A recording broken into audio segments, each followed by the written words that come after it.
guys, if you don't already know, I'm Patricia, I go by Patty, and I am an indie published author. I have my own personal reasons for that. Maybe I'll do a video for it later. But I wanted to come on and share this video because I am currently going through the process of receiving proofs. Proofs are when you input your cover design, you input your manuscript, and then you request a copy of the book before it's out on the market, so that way you could go over all of your design choices and your formatting to see if it'll work out.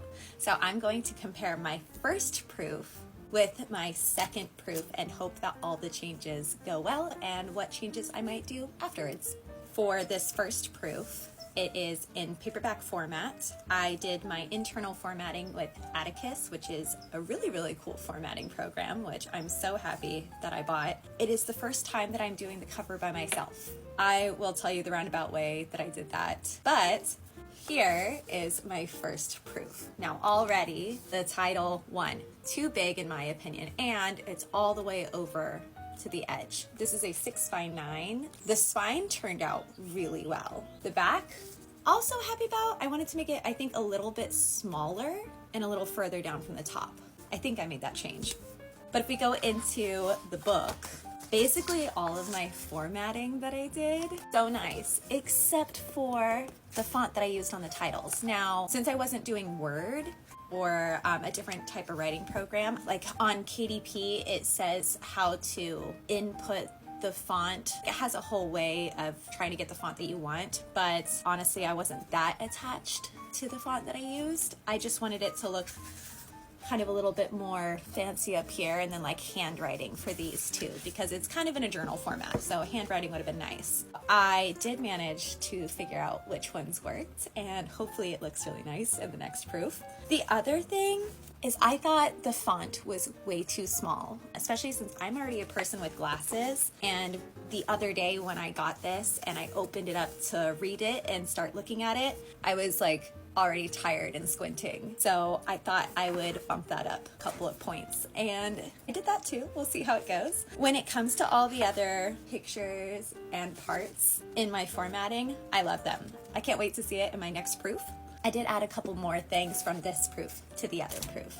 A couple of things that I added was an ARC page for my ARC readers. I also added, in the back of my book, I have a little other titles by the author page, except I forgot to title it, so I had to title it. And then in the beginning, I added a pronunciations page because I didn't want to go through a bunch of hoopla if people were like, oh, you don't even know how to pronounce the Irish Gaelic that you have in your book. And I wanted to make sure that everybody could have a little bit of an understanding of it, if not be able to pronounce it themselves as best as they can, as best as I could. So what I did is I went and did a full day of deep diving on Irish Gaelic dialects, and I ended up going with the Connacht. I think I'm saying that right. I really hope I am. Dialect when it comes to Ireland, based it off of that. I also added pronunciations for the Wheel of the Year. So all of the different parts, like starting from Yule and going to Beltane and so on and so forth. I wanted to make sure that we were all on the same page and felt kind of included and not so lost, because we all know the struggle when it comes to trying to pronounce names and then hearing the actual pronunciation of them and feeling very stupid. All right, let's get into the next one. Okay, I'm already kind of nervous, but it does feel thicker because I had to put up the font. So let's see.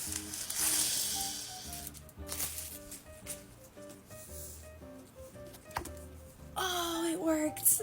It worked. Oh, that's so much nicer. Look at the difference. I love that.